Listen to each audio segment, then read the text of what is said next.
లోకేష్ గారికి ఫోన్ చెయ్యి అన్న. లోకేష్ గారి పాదయాత్రలో కూడా మా వాడు మొదటి నుంచి చివరి దాకా ఉన్నాడన్న. ఉన్నాడు సార్, ఉన్నాడు. ఆహా, అంటే ఇంక పాదయాత్ర లోకేష్ గారితో నడిస్తే ఇంకా ఇంజనీరింగ్ సీటు ర్యాంక్ రాకపోయినా ఇంటర్ తప్పినా సీట్ ఇవ్వాల్సిందే అంటవా? అన్న ర్యాంక్ వస్తే నీ కాడికి ఎందుకు వస్తానా?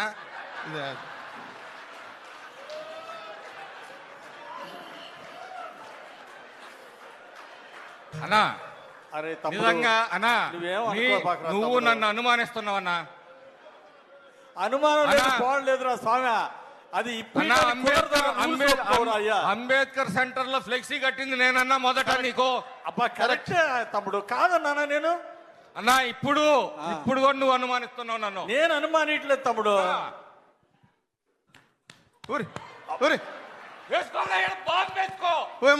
పార్టీ కోసం నిలబడతా. అరే బాంబుల సంస్కృతి వద్దని పెద్ద ఆయన చెబుతా ఉంటే మళ్ళీ బాంబులు అంటావారా? అబ్బా ఊరుకో.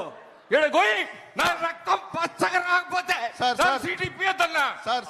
అబ్బా తమ్ముడు, నీ సంగతి నాకు తెలీదా? నీ గుండెల్లో చంద్రబాబు గారు ఉన్నాడు, కానీ సీట్ ఇప్పిట కుదరదురా, నీ దండం పెడతా. అంతా బాగానే చెబుతావు కన్నా, ఈడకి వచ్చేటప్పుడు సీటు మాత్రం కుదరదు.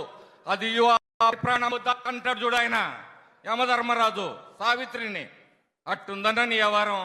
తమ్ముడు సీట్ ఇప్పలేను కానీ మళ్ళీ ఒకసారి బాగా చదివి రాయమనయ్యా, ఏమనుకో బాగా వెళ్ళి రా. అదే రాత్రి నువ్వెందుకన్నా?